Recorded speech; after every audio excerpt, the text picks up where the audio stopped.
ഹേ സിനിഫാൻസ്, അപ്പോൾ എല്ലാവർക്കും ചാനലിലേക്ക് സ്വാഗതം. ഇന്ന് കുറച്ച് സിനിമ അപ്ഡേറ്റ് ഉണ്ട്. ആദ്യത്തെ അപ്ഡേറ്റ് നമ്മുടെ ബേസിൽ ജോസഫ്, വിനീത് ശ്രീനിവാസൻ, ടൊവിനോ തോമസ് നായകനാവുന്ന സിനിമയാണ് അതിരടി. സിനിമയുടെ നമ്മുടെ ബേസിൽ ജോസഫിൻ്റെ ഫസ്റ്റ് ലുക്ക് ക്യാരക്ടർ വന്നിട്ടുണ്ട്. സാം കുട്ടി അല്ലെങ്കിൽ സാം ബോയ് എന്നൊരു പേരിലാണ് ആ ക്യാരക്ടർ അറിയപ്പെടുന്നത്. അപ്പോൾ എന്തായാലും ഒരു കോളേജ് കുമാരനായിട്ടാണ് നമ്മുടെ ബേസിൽ ജോസഫ് എത്തുന്നത്. അടുത്ത അപ്ഡേറ്റ് നമ്മുടെ തുടക്കം എന്ന മൂവിയിലാണ്.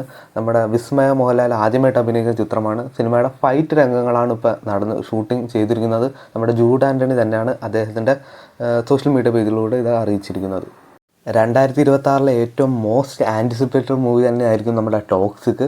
സിനിമയുടെ പുതിയൊരു ക്യാരക്ടർ പോസ്റ്റർ വന്നിട്ടുണ്ട്. നമ്മുടെ ഹുമ ഖുറേഷി എലിസബത്ത് എന്ന ക്യാരക്ടറാണ് ചെയ്യുന്നത്.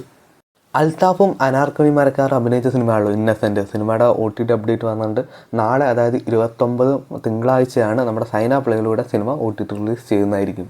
ഇനി കുറച്ച് OTT വാർത്തകൾ കൊടുക്കാം. നമ്മുടെ ആദ്യത്തെ OTT വാർത്ത ഓൾറെഡി ഞാൻ പറഞ്ഞാണ്. എക്കോ എന്ന സിനിമ ഈ വരുന്ന 31 നമ്മുടെ നെറ്റ്ഫ്ലിക്സിൽ കൂടെ റിലീസ് ചെയ്യുന്നതായിരിക്കും.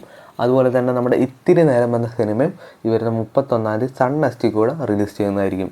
നമ്മുടെ കളങ്കാവൽ എന്ന സിനിമ അടുത്ത വർഷം ജാനുവരി മന്തിലായിരിക്കും റിലീസ് ചെയ്യുന്നത്. ഡേറ്റ് വന്നിട്ടില്ല. അപ്പോൾ നമ്മുടെ സോണി ലീവാണ് സിനിമയുടെ സാറ്റലൈറ്റ് റൈറ്റ്സ് വാങ്ങിച്ചിരിക്കുന്നത്. ഇനി പറയുമ്പോൾ 3 ചിത്രങ്ങളും നമ്മുടെ ജാനുവരി മാസമാണ് റിലീസ് ചെയ്യുന്നത്. വിലായത്ത് ബുദ്ധിയാണെങ്കിൽ ജാനുവരി മാസം നമ്മുടെ ജിയോ ഹോട്ട്സ്റ്റാറിലൂടെയാണ് സ്ട്രീം ചെയ്യുന്നത്. ബാൾട്ടി എന്ന സിനിമ ആമസോൺ പ്രൈമിലൂടെയാണ് റിലീസ് ചെയ്യുന്നത്. പാതിരാത്രി മനോരമ മാക്സിലൂടെയാണ് റിലീസ് ചെയ്യുന്നത്. അപ്പോൾ ഇന്ന് ഇത്രേ ഉള്ളൂ സിനിമ വാർത്തകൾ. അപ്പോൾ ഇതുപോലത്തെ OTT വാർത്തകളും റിവ്യൂസും സിനിമ വാർത്തകളൊക്കെ അറിയാൻ വേണ്ടി ചാനൽ സബ്സ്ക്രൈബ് ചെയ്യുക, കൂടെ സപ്പോർട്ട് ചെയ്യുക.